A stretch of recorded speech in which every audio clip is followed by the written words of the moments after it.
America is in the game and America is going to win, so said Donald Trump in a major policy announcement on national security. But by singling out Russia and China, how will these plans for US national security affect its international standing? This is Inside Story.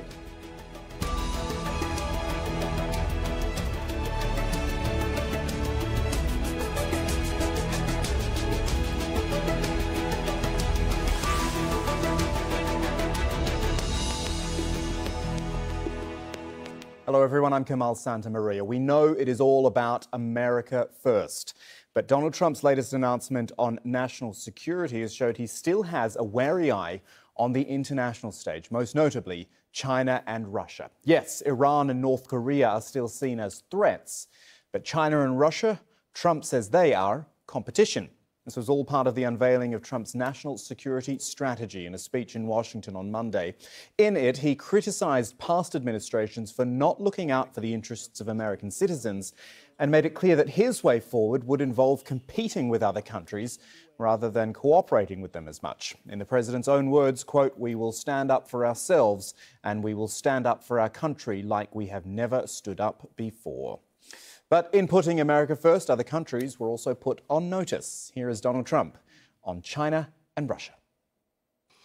We will attempt to build a great partnership with those and other countries, but in a manner that always protects our national interest. But while we seek such opportunities of cooperation, we will stand up for ourselves and we will stand up for our country like we have never stood up before.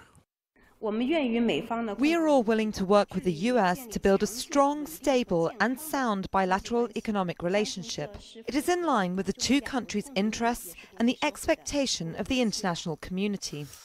And with that, here is the panel for today, starting in London with Indrajit Parmar, who is the chairman of the Obama Research Network and a professor of international relations at City University in London.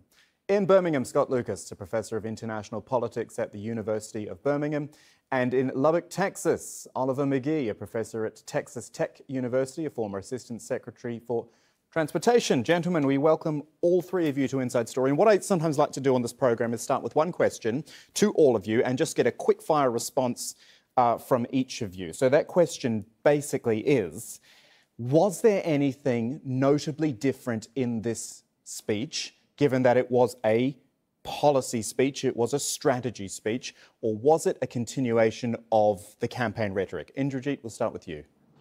I think there's a definite whiff of the campaign rhetoric, but there's also in the strategy itself quite clear commitment to a kind of US global leadership, and it's looking for threats and enemies, and I think it's identified what you said, Russia and China and others as well, and I think that suggests that there's going to be a ramping up of hard American power as opposed to any kind of soft power. So the use of corporate economic power to get what America wants transactionally, as well as the use of military power and the beefing up of military forces. That, I think, is the biggest takeaway as far as I can see, particularly from the National Security Strategy document itself. OK, all points we'll come back to shortly. Scott Lucas, your early thoughts? Nothing new in the document itself. We've been here before in terms of confronting strategic competitors like China and Russia. For example, in the George W. Bush administration before 9/11, what was new is the man delivering it, his tone. We've got a bit of schizophrenia here, that Donald Trump actually believes that Vladimir Putin of Russia is his very good friend, wants to rely on Russia, and that is very much at odds with a document that he probably hasn't read but was presenting yesterday. And Oliver McGee, your thoughts? This is about the Russian-China games, akin to Nixon's China games. I think he's talking about the topic of speed for technology and science and technology to match the speed of the growing economy. At $6 trillion of wealth, plus $4 trillion he's going to repatriate back on shore in the United States, making about a $10 million wealth enterprise, and he's saying that economic security of the United States is global security for the nation states around the world. Oliver, I'll stay with you now that we've gotten thoughts from all three of you and just start to pick out some of the things which Donald Trump said in his speech. I noticed he said, quote, "We are engaged in a new era of competition." And this was the word he used, particularly with China and Russia, was to define it that it wasn't saying they're enemies as such, but they are our competition. What's new about this era of competition that wasn't a year ago, 2 years ago, 3 years ago? China has been basically involved in a global competition of growth, very, very large growth. And the United States has decided to get into that game very, very aggressively. We're right now sitting at about 3.3% growth, and he's going to push this economy after he passes his tax reform within today or tomorrow into a 4%, 5% growth model. That puts him at the top 3 modern presidencies in growth since Truman. And this economy hasn't seen anything like that before. What we're going to be seeing is a rapid fire of building the domestic enterprise with homeland security, with infrastructure development inside America. And then once we build the crumbling infrastructure, a strong America is a secure America, but also a strong America is a more secure world. And that's really what he's saying in the behind the words and the strategy inside this speech on Monday. Is it not a bit isolationist, though, Oliver? And that's something we're going to address more later, but still. Trump is coming at you in the spirit of cooperation, both cooperation and competition. And that's a very, very hyper-competitive, market-driven type of approach to national security. He says that if we have the wealth, then we can afford to be able to do regional type of national security, not nation building, nation state building, but looking at controlling and at the same time in securing the peace in regions. He's also looking at a growing Korea, which is beginning to get into the nuclear game, and he needs to control that between China and Russia. So that's very, very important for him to do that. And that's going to cost money to the United States. The United States is not going to be the indispensable nation as Madeleine Albright presented. It's going to be a nation that is looking at regional strategies for its national and international security, driven by a very, very strong economic currency, not only on the dollar, not only in the 24,000 plus market, going to 25,000 by the end of this year, but also looking at new networks types of currencies in the Bitcoin market, which is now pushing beyond 20,000. We're changing how we do money, but we're also changing how we do the guns. Because ultimately, President Trump is the national security instrument, and he's about the guns and the money. OK, Scott, let's bring you back in. Oliver's laid out an argument there. He used an interesting word there, co-opetition, I think it was. Is it more one or the other? What do you make of that argument? Well, again, if you cut through Oliver's campaign rhetoric, he proves my point. Cooperative competition was the exact phrase used by Condoleezza Rice back in 2000, 2001. This idea that in a post-Cold War world, we weren't necessarily, always enemies of the Russians or the Chinese, but we were going to be competing with them. So there's nothing new there. What is different is what Oliver has done is he's presented a campaign speech, which is more about the U.S. economy. And that's the idea of, oh, Donald Trump is the one who's going to preside over unparalleled economic growth. The stock market's going to be wonderful. We're going to have fantastic growth. He's going to rescue infrastructure, rescue jobs. Look, we can use another program to talk about why a lot of that is smoke and mirrors. But that's exactly what Trump is playing with. He's not as concerned, ironically, in this speech as much about the details of national security. The idea is, amidst the Trump-Russia investigation, guys, stick with me. Stick with the tax cuts, even if they benefit the wealthiest of Americans, because this will make America great again. Oliver, I'll let you reply in a moment. I just don't want to forget about Inderjeet at this stage, who we haven't heard from. Just another quote from President Trump's speech referring to China, saying that China seeks to challenge American influence, values and wealth. I mean, that in itself is not actually that surprising. And further to that, if there is a challenge, why run from it? I'm not saying Donald Trump is running from it, but why not meet it rather than retreat? Well, I don't think that Donald Trump, the administration, is retreating at all. There's nothing isolationist about the national security strategy. In fact, it's a very kind of powerful thrust to continue a kind of broad post-war, post-Cold War strategy overall. That is a global regional strategy. I think the key thing is that there seem to be two forces working within the national security strategy. One is the old campaign rhetoric of Make America Great Again, America First, and about anti-immigration and so on.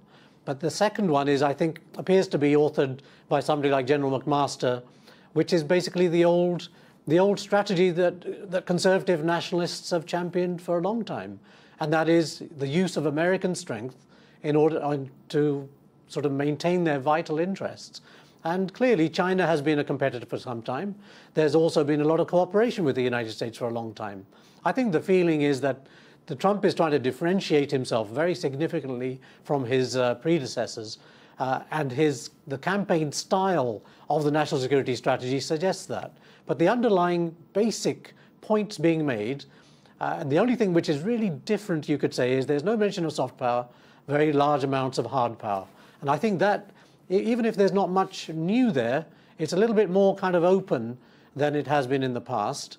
And I think that it could well be much more risky in regard to risking military confrontations more frequently. He's not isolationist. He said in the strategy that NATO is very important for maintaining, kind of close control of Russia. The EU now suddenly is very important as well. And he mentions his friends and allies of Australia, New Zealand, Japan, South Korea, India now, and the whole of the Pacific area is called the Indo-Pacific, not Asia-Pacific anymore. So there's nothing isolationist. I think he's basically continuing the old American policy of Let me jump in, China. Indrajit. Let me jump in, because you've said many times there that he is not isolationist. I want to put that argument to the test, because many would believe that Donald Trump has isolated the US since he's come to office. I want to list off a few examples. These are admittedly not the document that we're talking about, but more widely, you go back to the beginning of the year, he pulled out of the 12-nation Trans-Pacific Partnership because he said he wanted to, quote, protect American jobs. On climate change, which the Obama administration considered one of the main dangers facing the US, Donald Trump dropped it from the list of global threats. He announced the US would pull out of the Paris Climate Accord. Syria, yes, there was the one airstrike on a government airbase, but the United States has largely stayed out of the conflict, and it was a gap which Russia was happy to fill there. And most recently, of course, Donald Trump's order to move the US embassy in Israel from Tel Aviv to Jerusalem and to recognize Jerusalem as Israel's capital, condemned right around the world. Indrajit, I will stay with you and then come back to the others. That sounds like isolation. Now, I know you're pointing out that you feel the document doesn't, but widely, this is something which this is a road that he is taking the United States down. I think what you can say is that he's got a more nuanced attitude towards the international system because of the hardcore, what he calls America's national or vital interests. So the climate change violates another key interest he considers to be vital, which is corporate interests. He has released and deregulated big corporations, and climate change and those kind of regulations around the environment were a key restraint as far as he could see. So he's gone out of that, and of course he's pulled out of UNESCO as well. But if you look at the hardcore kind of military alliances, he's now rediscovered that they are very, very important. So in that sort of the key infrastructure of the post-war order, he's not really fundamentally challenging it. What he's saying is he wants to bend those institutions to America's will much more than they have been. And that doesn't seem any different to me from President Obama or President Bush or President Clinton or any other presidents before those. They try to bend the international system to their will, and they go unilateral where they can't get it necessarily to their will. I think President Trump is effectively continuing that. Oliver, is that what he's doing? As the sovereign in the United States, he's really looking to balance efficiency with dignity. Dignity in how the United States defines itself as a regional power in the face of looking at China as a strong regional power and Russia as a regional power. And when you look at this troika, they have to compete in a very, very fastest game. The economics is getting faster. The advancements in science and technology is getting even faster. We're looking at a quantum speed economy that has to match quantum physics and quantum thinking in its technology. And that is the quantum size of the supply side that he's approaching in the guns of the money. This particular strategy is very, very innovative. It is not a campaign speech because he's really trying to link economic security with national security, and he's also looking at homeland security so that he can secure the nation borders as the sovereign in the United States. And he's sending that message across Europe to the Queen, to the European nations, that you have to secure your borders in order to secure your nation. This is what Brexit was all about. And all we're looking at right now is Brexit in America. And this is exactly the way the future of foreign policy at this particular era is moving forward. It's about dignity and efficiency. And that is what I mean by the cooperation. A cooperation and a global competition to compete in a very, very fast international market as the currencies are changing. We're no longer in centralized central banking and ledgers. We're now in network banking, distributed to decentralized currencies. And this is basically changing how we do the guns and the money.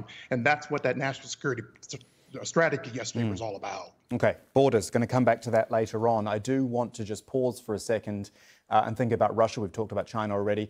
The Kremlin has responded to the new national security policy, saying it cannot accept that it is treated as a threat. This was from spokesman Dmitry Peskov, who said, quote, "The imperialist character of this document is obvious, as is the refusal to renounce a unipolar world, an insistent unwillingness, disregard for a multipolar world. We cannot agree with an attitude that sees our country as a threat to the United States."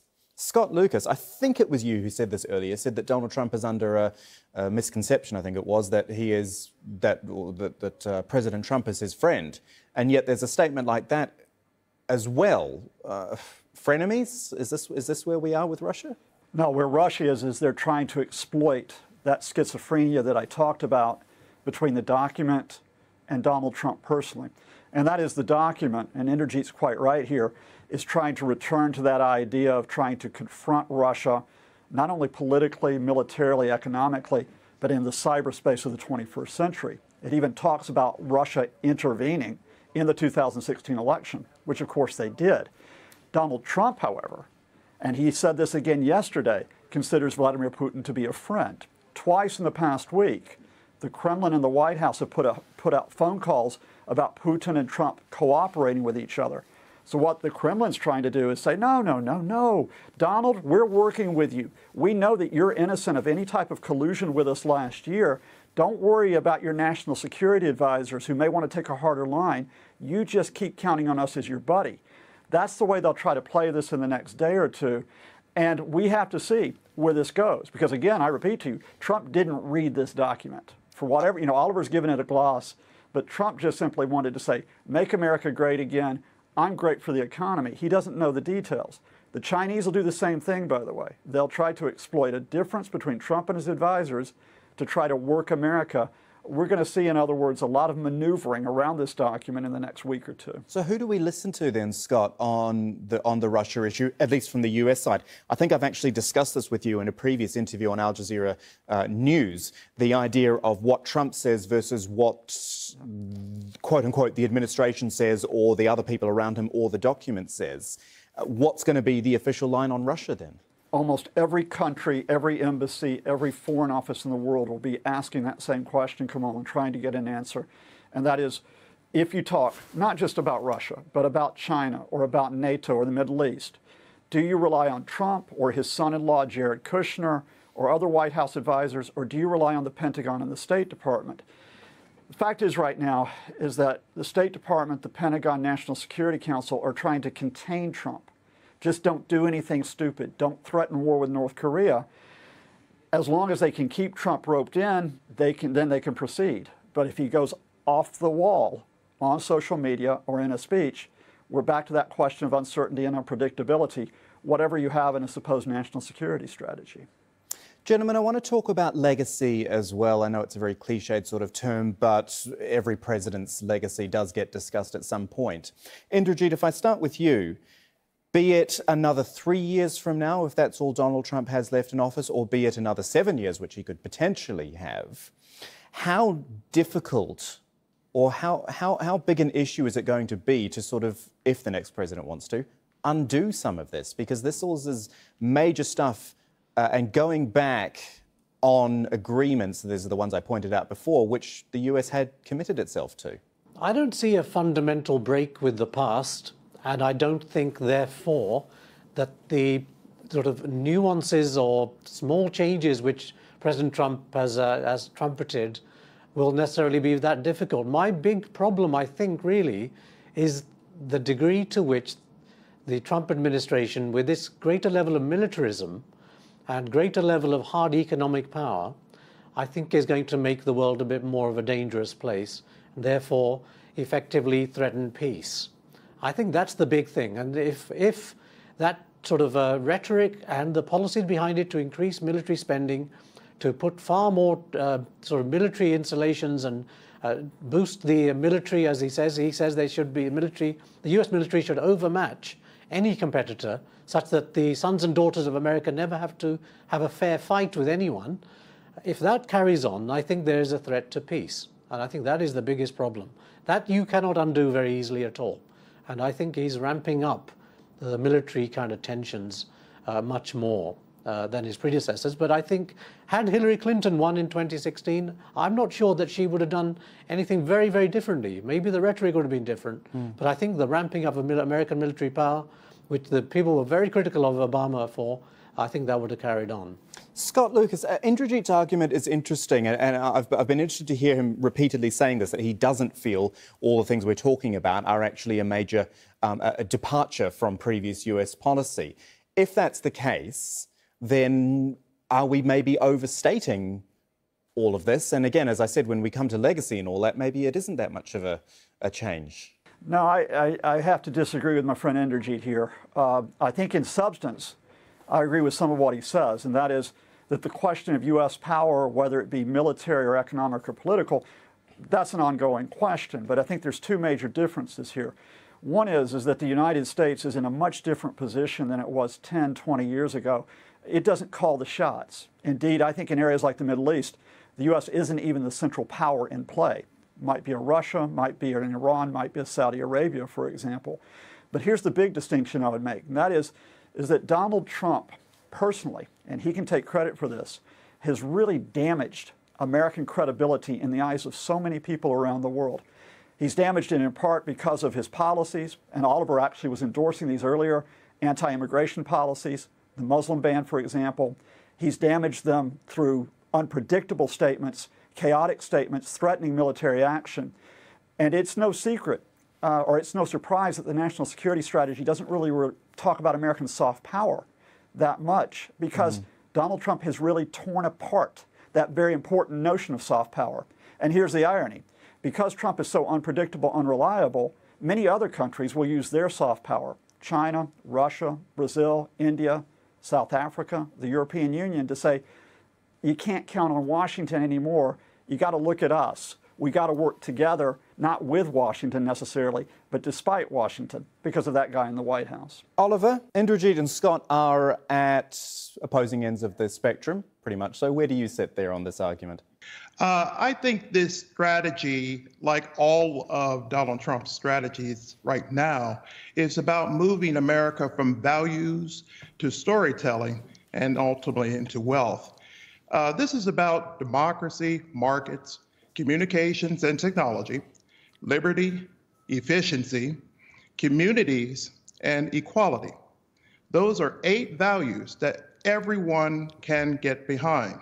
And this is the current thread that is going through the national security strategy, going through the infrastructure policy strategy, going through the economic policy strategy, and ultimately the science and technology strategies you'll be see coming forward with Donald Trump.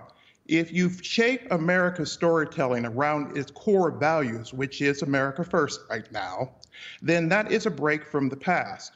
It's essentially basically moving away from necessarily Joseph Nye at Harvard's hard power, soft power, and moving into a much higher level of thinking on looking at values of storytelling. Why? Because if we don't tell our story across the world, then how can we basically match up against the regional powers that are emerging, that are cooperating and competing with us?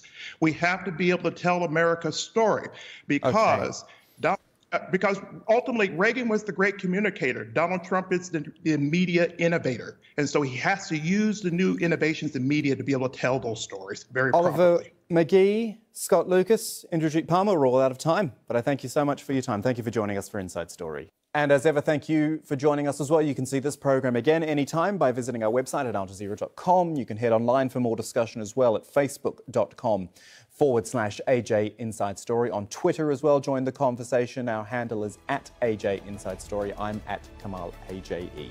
From the whole team here in Doha, thanks for joining us. See you again soon.